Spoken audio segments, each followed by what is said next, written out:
saludo, bienvenidos a una edición más de Pulso Empresarial en su televisión regional, en Popular Televisión, con el equipo al completo. Don Carlos Pajares, un saludo, don Carlos. Un saludo y muy buenas. Y don Aurelio Sastre, un saludo. Hola, un saludo y muy buenas tardes. La siguiente noticia tendría explicación de muchos de los problemas de déficit y de los problemas que tiene este país, de la carga salarial pública que tiene. Y vamos con unos datos del Instituto Nacional de Estadística, por lo tanto, unos datos oficiales. En el primer trimestre del año 2018, justo antes que llegara a la presidencia del gobierno el señor Sánchez, el Estado tenía 3.105.800 asalariados del sector público. En el primer semestre de 2019, ya con el señor Sánchez en el poder, se subió esa cantidad a 3.213.600. Y en el primer trimestre ya del año 2020 se llegó a 3.428.000. Y ya en los últimos meses, en el 2021, en el 2022, los últimos datos, 3.468.000 personas asalariados del sector público. Esto no hay quien lo aguante, no hay economía que lo aguante, no se puede consentir, porque luego uno pasa por oficinas y ve colas. Esta mañana pasaba por una oficina y veía cola para entrar, digo, pero bueno, ¿pero qué es esto? Un control, es decir, la administración no funciona y cada medida que toman crean un problema más funcionarios, más gasto público y luego presumen, claro, nos pueden poner a todos de funcionarios. Todos somos funcionarios y vivimos todos del Estado, como Cuba. Por cierto, acaba de venir un amigo mío que tiene muchos negocios, bueno, en Cuba, y me ha dicho que no ve las cosas, no las ha visto peor en 30 años. Pero ese es otro asunto. Bueno, don Carlos, es que estos datos, yo creo, y decía, yo no sé si me parece a mí solo, recogen el problema, los problemas estructurales que este país tiene y que si se puede cambiar de gobierno, pero si esto no se soluciona, da igual que gobierne la derecha, que gobierne la izquierda, hay que entrar en los problemas estructurales de este país y tengo serias dudas, yo particularmente, que haya ningún partido dispuesto a cortar esto, si no, no va a tener solución y llegaremos, yo no sé, a una crisis ya insoportable, don Carlos. Yo haría una puntualización. Ese dato que usted ha dado, que es correcto, sin embargo, no es completo, porque asalariados que dependan de las no de las nóminas, pero que sí dependan del presupuesto público, son todavía muchos más. Sí, son jubilados y todo. Bueno, no, ya no digo jubilados, digo personas que trabajan en otro tipo de actividades que están, al final... Parapúblicas, digamos. Parapúblicas, que viven también del presupuesto del Estado. O sea que todavía es mucho más. Y no me refiero única y exclusivamente a los asesores del gobierno, que seguro que están ahí recogidos. Por supuesto que ese es uno de los grandes males endémicos que tiene nuestra economía y que además, como usted bien dice, no deja de crecer. Lo que se hizo en situaciones anteriores dramáticas y complejas no fue reducir la carga del Estado, sino fue simplemente congelar. Era aquello que se hizo en la época de Rajoy, que era no se suplieron jubilaciones, pero nunca se llevó a cabo una reforma estructural de nuestra administración pública. ¿Qué ocurre? Que es lo que además siempre terminan poniendo los políticos encima de la mesa, de lo que también habría que hablar, siempre nos ponen no iba a decir el caramelo, pero sí el despiste, el humo que lo envuelve todo, que es decir, sanidad y educación. Sí. Sanidad y educación, de la que podríamos hablar muy largamente de la sanidad de la educación española en comparación con otras europeas o incluso entre comunidades autónomas. Al final nos ponen siempre la excusa de la sanidad y la educación para hacer lo único que hasta este momento han demostrado saber hacer, que es incrementar el gasto público. Un gasto público, nunca se habla de la eficiencia ni de la eficacia de la administración, solamente parece que aquí, gastándome dinero, las cosas se hacen bien, pero que también yo lo enlazaría con otro dato que es interesante, del que además ahora se está haciendo mucho bombo y platillo, es la magnífica reforma laboral y la creación de empleo tan sorprendente que está generando. De lo que no suelen decir ahí son dos datos. Uno, la contratación ya no temporal, pero sí indefinida a tiempo parcial, y una muy importante, y es la contratación pública, porque la contratación pública, como usted bien ha dicho, se está disparando. Por lo tanto, esos magníficos datos de empleo que se están manejando ahora, lo que están es poniendo a la luz precisamente un incremento de uno de los problemas estructurales que tiene la economía nuestra, y es precisamente el gasto público. Don Aurelio, ¿qué le parece todos estos datos que yo creo que son, como diría el otro, la madre del cordero? Sí, bueno, es que esta es una realidad, ¿no? Se habla de situación de bonanza del empleo. Vamos, lo primero, no hay tal bonanza, el empleo está absolutamente estancado, pero está estancado a pesar de esos 350.000 funcionarios nuevos que se han incorporado y que además representan un gasto inasumible para la sociedad española, porque se están incrementando gastos de una manera espectacular cuando la actividad, el Producto Interior Bruto, por las diversas circunstancias que se dan y por el mal gobierno que tenemos, pues están cayendo de una manera muy notable.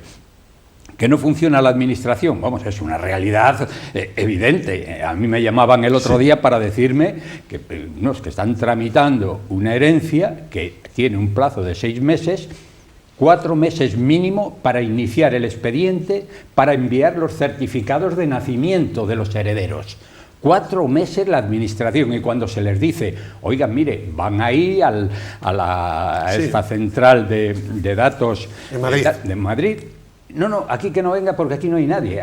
O sea, en este momento, a las dificultades que teníamos ya para acceder a la administración, resulta que con los temas de que el trabajo telemático, esto y las dificultades que ponen para incorporarse, pues resulta que esto ha dejado de funcionar. Más funcionarios que nunca, más gasto que nunca y servicios ya desastrosos, ¿no?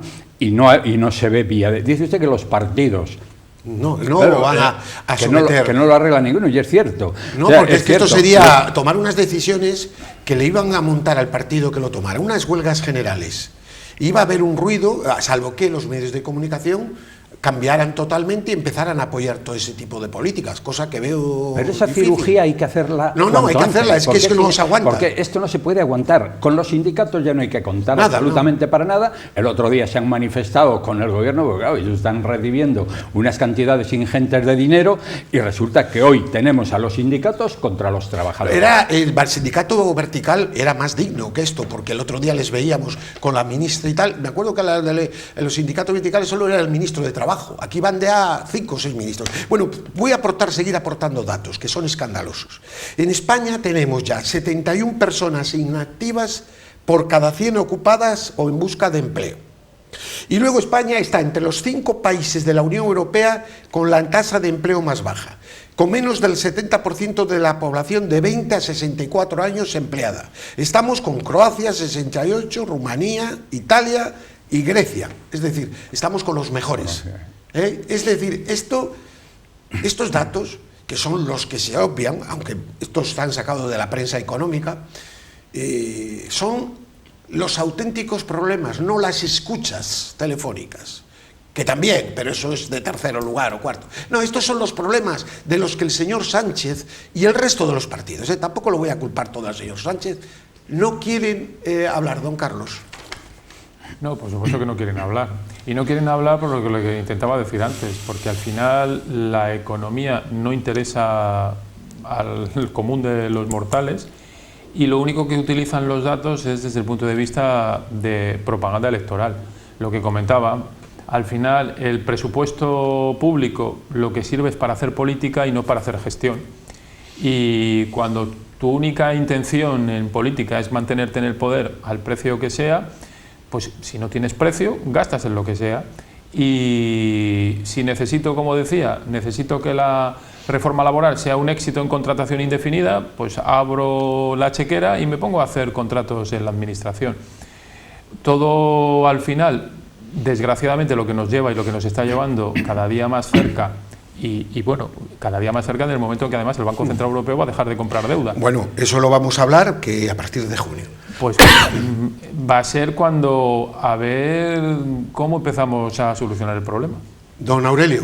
Sí, no, es que yo creo que los gobernantes se han echado la manta a la cabeza, la economía, como muy bien dice don Carlos, ya yo creo que ven la imposibilidad de hacer absolutamente nada, ya usted lo está viendo a nivel nacional y lo está viendo a nivel local. Ya no se habla prácticamente de economía, en ese sentido se ha tirado la toalla, pero se ha hecho también porque hay una falta de respeto absoluto a los ciudadanos. Total. Yo no total. sé si es que nos lo estamos... Pero eso también está ganando a pasando pulso. en la Unión Europea y es el gran debate que hay en Sí, Estados porque a Unidos. fin de cuentas- En los llamados países libres hay como una crisis, un arrepentimiento de la libertad. Sí. No, es que a fin de cuentas ese es el objetivo de los políticos. Los políticos, ¿qué buscan? Pues aplican la ley del mínimo esfuerzo, de trabajar lo menos posible y vivir lo mejor posible.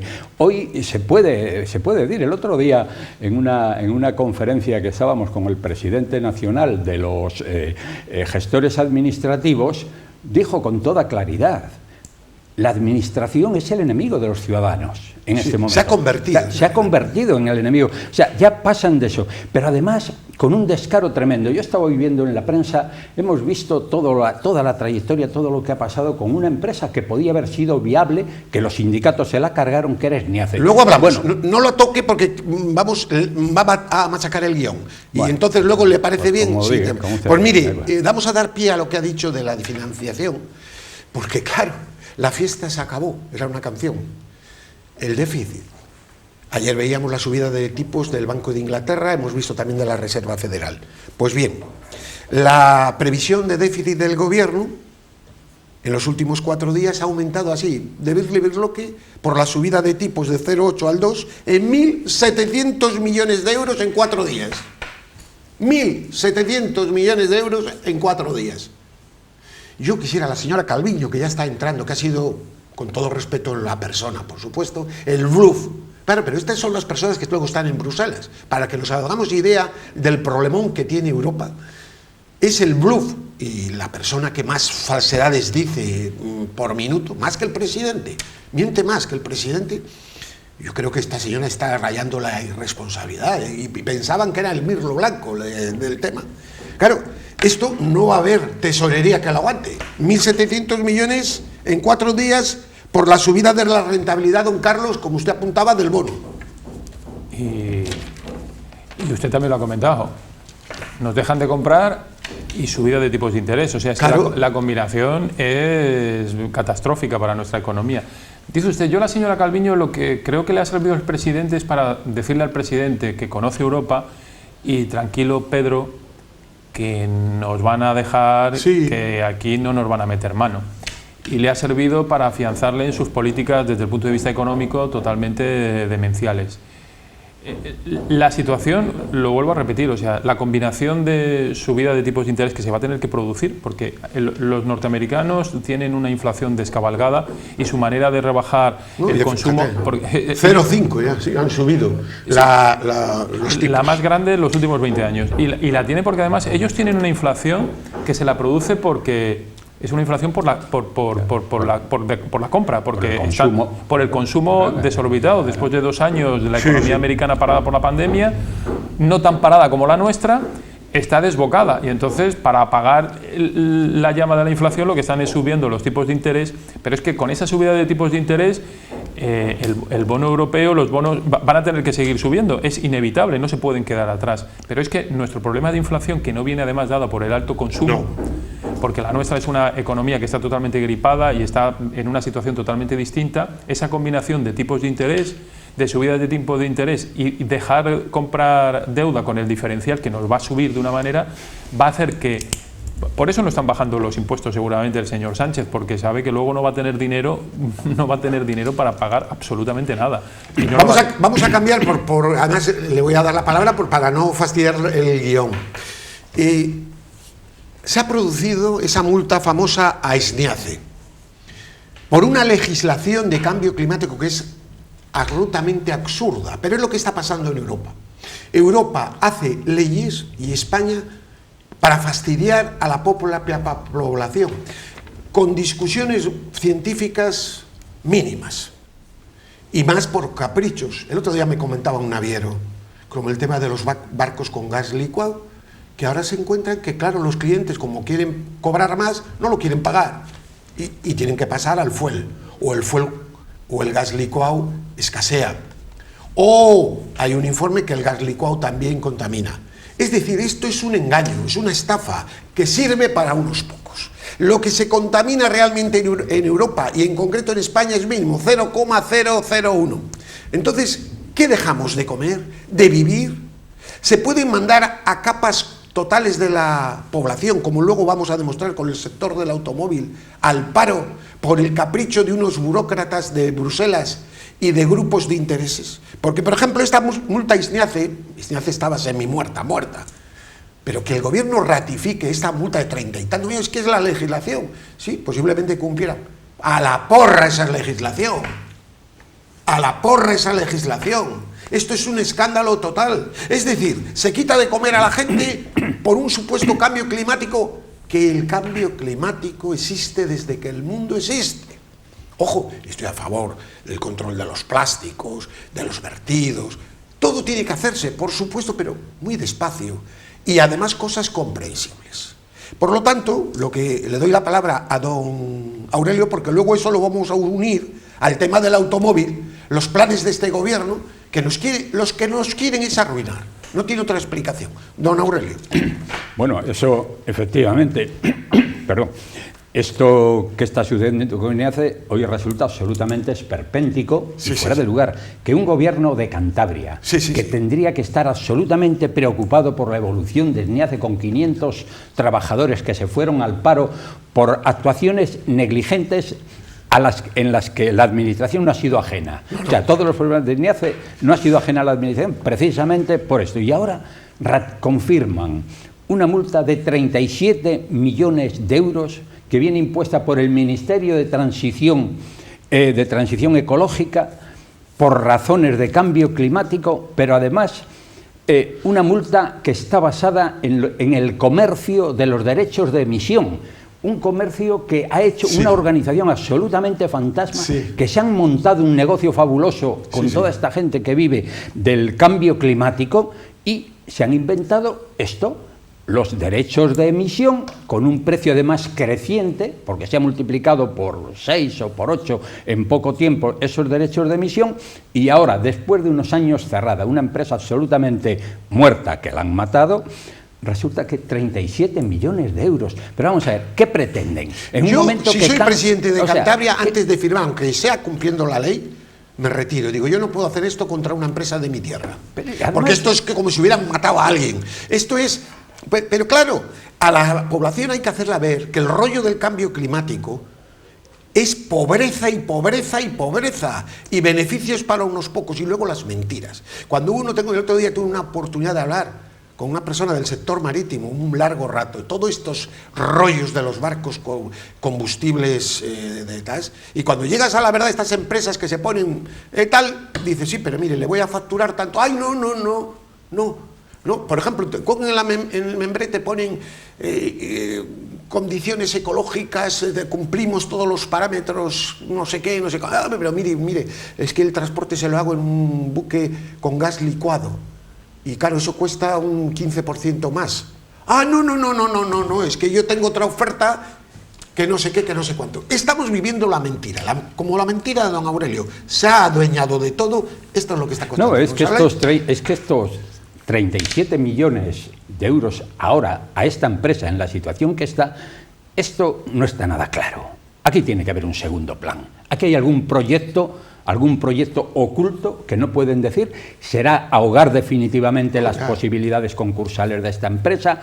Hay algo que esto no está nada claro. El que se hayan esta complicidad en este momento de un gobierno de Cantabria que debería buscar soluciones, apoyar de esta manera al Ministerio de Transición Ecológica y a todo este asunto del cambio climático con 37 millones de euros a una empresa que está desaparecida prácticamente y que está negociando una salida, pues esto a mí me parece que tiene que haber un segundo plan. Ahí tiene que haber un proyecto oscuro y que no dicen. Yo le llamaría Ministerio de Devastación y Pobreza, en vez de Transición Ecológica. Bueno, tiene razón. Es que devastación y es pobreza. Que pasa con todo, pasa con el lobo. Ahora vamos a hablar de los coches y del lobo, de devastación y pobreza. Yo lo unía con lo de antes, una población que los temas de economía, una población apamplada y bobolaicona.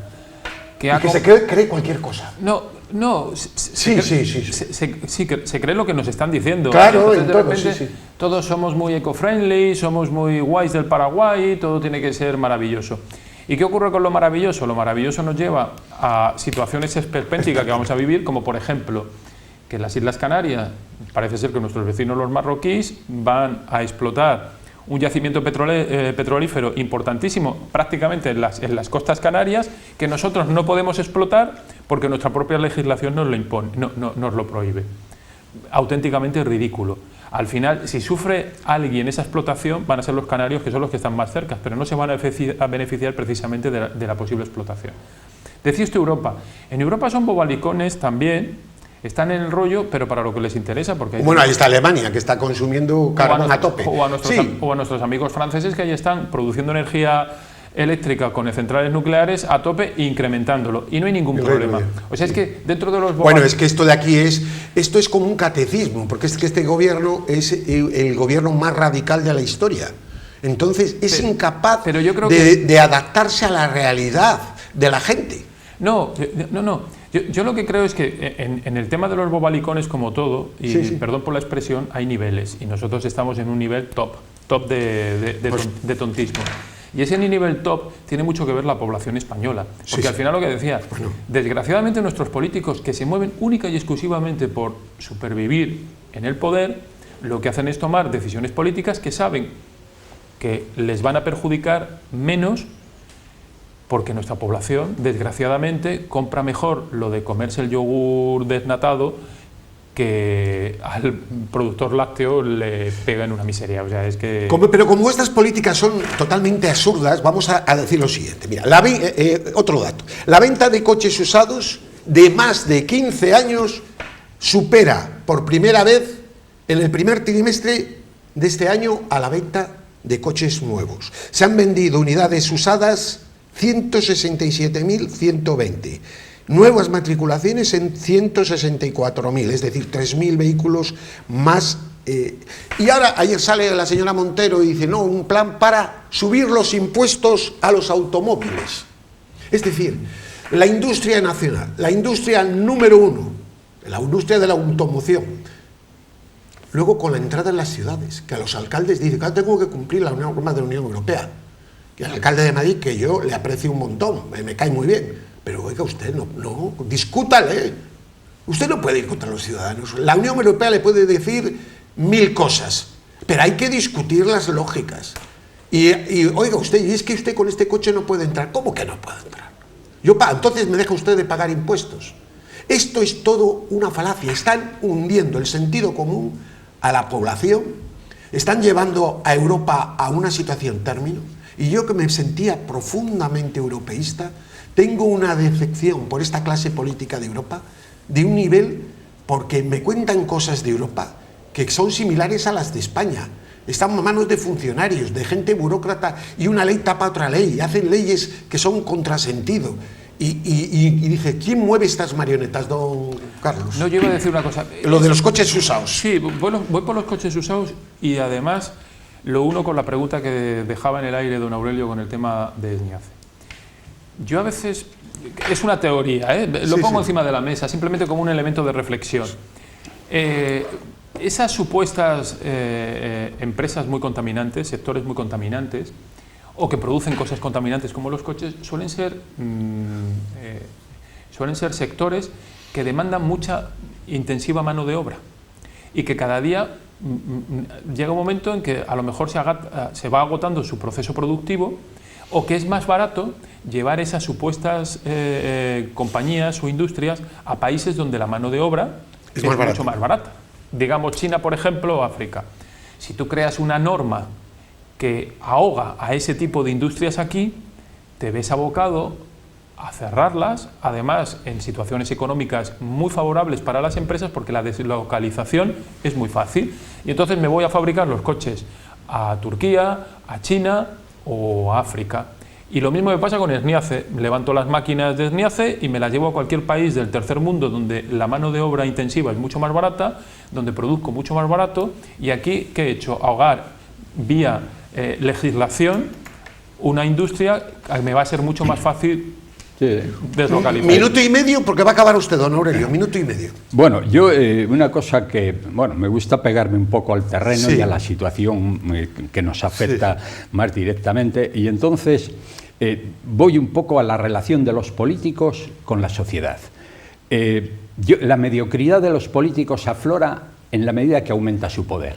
Y eso lo estamos viviendo, lo vivimos en Cantabria, donde hay un despotismo absoluto, donde toman todas las decisiones y que los ciudadanos no cuenten para nada. Y eso que usted decía de Madrid, pues hombre, yo lo estoy criticando mucho y creo que hoy deberían tomar cartas en el asunto, pues el presidente nacional del Partido Popular, y decir a este alcalde que está mostrando muchas lagunas, no sé si es que se está yendo arriba, y es que, ¿por qué un coche antiguo, un coche viejo, no puede entrar en Madrid? Yo lo he tenido que dejar a la entrada de Madrid hace unos días porque no puedo entrar en Madrid. Eso no tiene ningún sentido. Pero dice usted que se han vendido 170.000 coches usados, que ha aumentado... 167.000. Eso. Más de 15 años. De más de 15 años. Pues todos estos señores saben que no pueden entrar en Madrid. Y Madrid no puede hacer eso. Madrid, que estamos hablando de ciudad abierta, bien gobernada... Ojo, no es Madrid, pero es que están en otras, porque ojo a los proyectos que puedan surgir aquí, porque el otro día la señora alcaldesa, en la entrevista que tuvimos, me dice, no, porque son las normas europeas. Pues es que los alcaldes locos. Pero es que los alcaldes están maniatados. Pero los alcaldes también, yo les digo, sé que están maniatados por las normas. Pues hay que rebelarse. Hay que rebelarse. O sea, no se puede permitir que el alcalde, el ayuntamiento, la corporación asuma fácilmente las directrices que les vienen de no sé dónde, que les vienen de Bruselas, y fastidien a toda la ciudadanía. Hay que rebelarse, don Gerardo. Ah, que sí, que eso es lo que estoy diciendo. Y hay que decir que eso no se puede admitir. Hay que decir que el cambio climático es un rollo, que el cambio climático existe. Que no podemos tener a nuestros representantes políticos como enemigos del pueblo. Por tanto, hay que salir y hacer lo que haga falta. No creo que a la alcaldesa se le ocurra, a la corporación local de Cantabria, se le ocurra hacer una barbaridad de ese tipo, además tratando de equipararse a ciudades que son infinitamente más vienen grandes. Todos y siguiendo la norma no sé qué, te maniatan. La cuestión, y acabo, es la siguiente. ¿Queremos comer hoy y vivir o queremos morir por inanición por un futuro que además lo explican? Porque luego los beneficios son mínimos, ¿no? Los beneficios son realmente mínimos. Esto es una desvergüenza. Y a los ciudadanos tienen que despertar, porque si no, yo he pronosticado que si sigue así la Unión Europea en 10 años no existe, porque va a ser insoportable las normas. Y lo dice un europeísta convencido, pero es que digo, es que la están tumbando con normas absurdas. Bueno, ahora, y acabo con un tema, quieren meter el aborto como un derecho. Es decir, el asesinato como un derecho. Esta banda de eurodiputados, iba a decir una ya tenemos palabra, don Carlos, de verdad que me consuma la sangre. Ya tenemos la eutanasia, bueno, que es otra barbaridad. Esta es la Europa de la modernidad, la Europa del desastre. Don Aurelio, muchísimas gracias. Gracias.